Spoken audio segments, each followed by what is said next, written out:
Hey ladies, today is Sunday, February 7th, 2021, 82 weeks postpartum. And I'm doing almost 19 months. Michaela will be 19 months tomorrow, actually. And I have been doing ovulation testing for getting ready to try to conceive baby number two. So I did, if you saw my last video, I talked about how I was learning to use the ovulation test strips. I had two brands, the Clear Blue Advanced Digital, which comes with this holder that's pretty.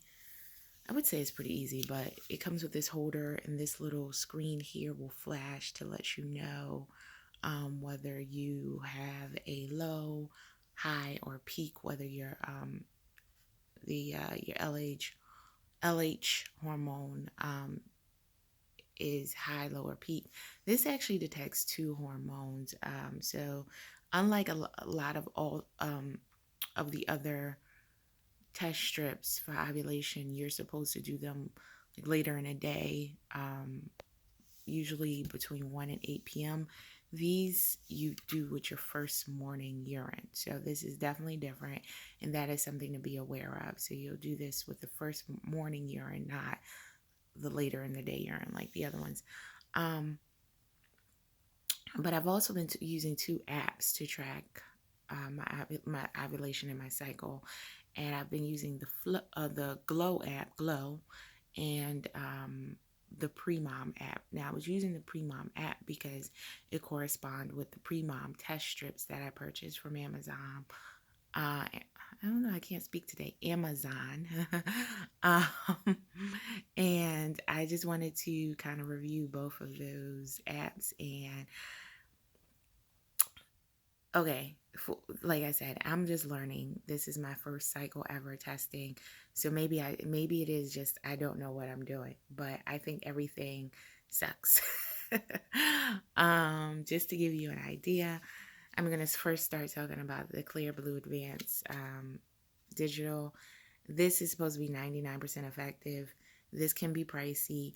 It's like 40-ish dollars on Amazon and maybe other places. You insert, let's use my strip for today. You insert the strip in, and this it reads it, and like it's supposed to take some of the confusion out of the ovulation test strips because it reads it for you, and so it'll give you a on the screen it'll show you. So if you're low, it's just a circle. If you're high, it's a flashing smiley face, and if you're at a peak level, it's just a static smiley face, which means it's not flashing, it's just there. But the problem I've found with this, so I tested every day since last Friday with these, and it was low. It did not start to get high until the day that I think may have been actually my peak. So maybe my LH hormone levels are just too low for it to be detected otherwise. But it showed high on the day I believe was my peak. And it's the way these work. Once it has a high, no matter what liquid you put it in, no matter what your hormones are saying, every day is going to show you high until you get to your peak. And then once you get to one peak, you stop testing, and that's it. So if you keep testing and it hasn't gotten to a peak, it's just going to keep flashing high. And that's what I'm experiencing now, because I am now, it's hard to say exactly which day ovulation occurred. I've been tracking it, like I said, on two apps. One of them says that it was on Friday. The other one says it was on Wednesday. The days did change somewhat as I continued to test. The apps would, because I would log the results of the test into the apps. As far as the digital, you can load the Glow result. I'm sorry, you can load into the Glow app the Clear Blue Advanced results and other digital readers. It has a place for it. The Premom app does not have a place for digital readers, although it does have, or if it does, I couldn't find it, but it does have a place for other strips if you use other strips that are not premom or easy at home. So that's so those are the two brands affiliated with the premom app, premom and easy at home. um, but anyway, so every time I would log it, if it said low, then it would push my ovulation day back a day. And then when I got a high, it like pushed it up. But so I have no idea. The apps were kind of like, okay, you're gonna ovulate on this set day, but then the day would change as I tested and logged the various strips into it. But like I took a test today, and I think today is going to be my last one this cycle. As you can see the control line, which is dark blue, and my test line is barely visible on here. Um, you can see it's barely visible. However, when I took the test today, it did flash high.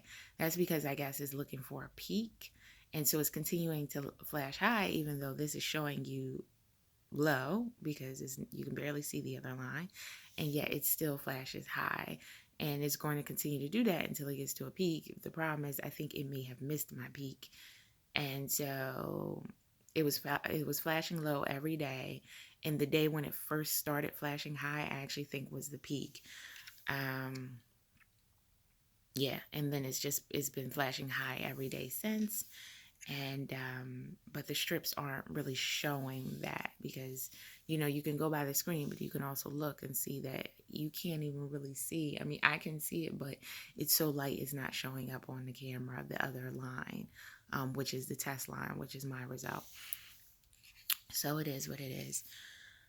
It's unfortunate, because this can be confusing, right? Because it's just going to continually flash high until it finds a peak. And it's like, okay, well, if it missed the peak, you don't get the peak result, but you will continue to waste strips if you continue to test and see a flashing high, which I'm realizing. And so I'm going to just stop testing until next cycle with this. And, I'm not sure if I need to buy a whole new box. I still have tests left. I had 20 tests. I think I didn't even use 10 of them. So I should still be able to use this holder. You are supposed to use the same holder or reader um, for one cycle. Um, but it's unclear to me whether this one can do another cycle. I can't see why not, as long as the batteries haven't run down. I can't see why I shouldn't be able to use it for my next cycle if I still have, like I said, I think I used about eight um eight tests. So I don't know, but I'm going to try it for the next cycle. I think it's good at indicating when when there was an increase in the hormone, there was a high, but it did not catch the peak. It went from low and then just flashing high. Now, in the instructions, it says that the reason for that could be because the hormone level, the surge was too low for the strips to detect, or it said it's because you didn't ovulate this cycle. So, but I do think that maybe these, they do cause some confusion. Um, but for some women, if it picks up your peak, and it may work great, and I'll try it again. But right now is like a C, and I'll give it a C, maybe not an F, but a C. The other strips I was using, the premom strips. I keep calling them premom. That's the app, but it's actually easy at home, and this is they come in a little packet like this. I have a box of 100, which I've already showed. And I took this yesterday, and this, you can kind of see a line. I haven't actually tested today, but I'm expecting, the line is not as dark as the control line. The control line is the darker line that you can see. And so I guess I'm back down into the lower levels all around, despite the fact that the clear blue advance is still showing high. So I think, again, it is a little bit of a learning curve for me when you're not used to these strips. And then I'm trying to log the strips in the app. The problem with logging the strips in the Premom and the Glow apps are that, and I'm not talking about the Clear Blue Advanced Digital Strip because that you just put whether it tells you high, low, or peak. But the problem with logging the other strips where you know you read them, the apps will scan the strips and tell you, but they don't always do a good job at scanning. And also if you scan it more than once, you may get a different result. Your lighting has to be, I guess, perfect. So I don't necessarily trust the scans that the apps do. Um, Again, the apps kept showing me low, low, low, and until the day that I believe was my peak, and then they had high. So if I go by the app, I really only had one day of a high, which was also the peak, I guess. But if I just use my own, eyes and look at it, there were uh, probably 2 days before where the line was visibly darker, and yet the apps were scanning and still showing that it was low range, you know. And on the Glow app, you can actually alter the so once it scans it, it'll show you what it thinks, but you can actually change it on there. So, um, if it doesn't read it right, so it's kind of clarifying that it may not be seeing it right.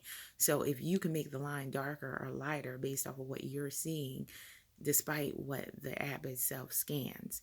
So I wouldn't say to necessarily trust scanning the strips in the apps. That's fairly unreliable.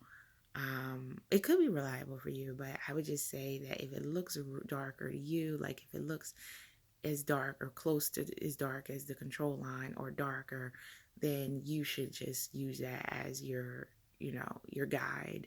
And it's I still do scan and log it into both apps. I was using, like I said, the Premom app and the Glow app. They gave me different ovulation dates. It was weird though because they started off both telling me my ovulation date was going to be on Wednesday. As I continued to test, one of the apps moved to Thursday, the other app moved to Friday. But then once I got a high, they kind of moved back up. One moved back to Wednesday, the other one stayed on Friday. It was just, you know, so somewhere within Wednesday or Friday, I guess, I probably ovulated in that range. But I would say, my like if for me, there's at least a good week range. So it helps me identify that week. As far as the actual day, I have a ballpark, but I don't have the exact day based off the strips because, like I said, the apps weren't saying hi. But if I just go by my own, what I was seeing, I'd say I ovulated probably around Thursday because that was really when there was the highest. And the highest actually happens right before ovulation. So maybe it was ovulation on Friday, but it was one of those days.